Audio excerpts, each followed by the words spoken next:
Big food has taken over the commercial food supply chain. So all restaurants are serving pretty much this. Now, by all, right, there's always outliers like us who go and try and get food direct from the source. It's all coming from a Cisco or a US Foods or one of those big food distributors, and they're even merging. I'm reading in the data here that 80% of the fish that Americans are eating actually come from China. Is that right? Yeah, it's 80% is imported, whether it directly comes from China or whether it's Vietnam, Indonesia, Thailand, any of those kind of Eastern countries. China does own most of the processing. So even if it was caught in Vietnam, it's probably processed through China and then shipped elsewhere. I tell everybody right now, even in the seafood, why can't I get this product? Why can't I get this product? Where's it from? And it's mislabeled. I'm like, the seafood trade is the most fraudulent trade. Yes. Of any protein or any product for that matter in the United States, because number one, so much of it's imported, right? 80% is imported. So you change it, you switch it, you sell it to something else. You got federal officers now that are inserting themselves into these clandestine operations to try and bust the guys who are bringing in illegal seafood and then repackaging it as legal. 98% of the seafood that comes through internationally is not inspected by the FDA. And when they do random subsamples, private companies, they find one of the first things they find on all the seafood is bleach. We need to amplify our local fishermen and give them what they need in order to continue fishing, and we need to deregulate.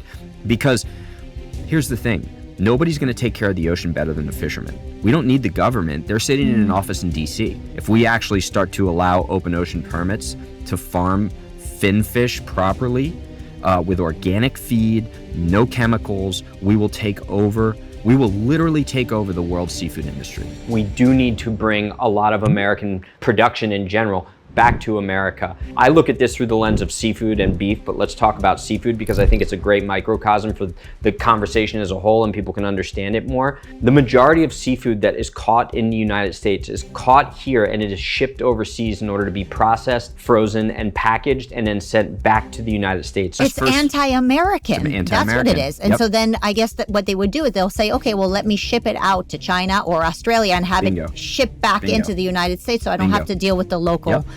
Yep. It is mind-boggling that this is happening. It's backwards, it's upside down, and that's why so much of our ground beef comes from Brazil. You give an inch to the government, it gets out of control, and what started off as an unintended consequence becomes nefarious. We've lost our power over the past 50 years, as seen through food, and it's only going to get worse if we continue on this path. If we need to give the power back to the people and remember that we are a constitutional republic and give the power to the states, to the local communities, like we're talking about. So there's, I'm not going to live somewhere where there's potholes in the road, and give me the power here locally. If we do that, we will continue being the strongest country in the world. And it can be done through food. All right, so let's work together and do something that we all believe in, which is have healthy kids in our country, for God's sake. Like, he's just shows up and goes, doesn't everyone want their kids to have good food? I don't get why are we arguing? Who's going to say, no, we don't want any of that? Right. So instead, they're going to try and find some convoluted way of undermining his purpose and his thesis, whether it's his personal life or whether it's some relationship he has with somebody within the government, right? They're going to constantly try and move the ball so nobody has to actually address what he said. 450, 500 pages of FDA guidelines? What the heck do you need that for? You need an instruction manual to go out to eat? 6 days after I did my big rant on Newsom, I got served a full labor investigation on every single LLC in which my name is connected.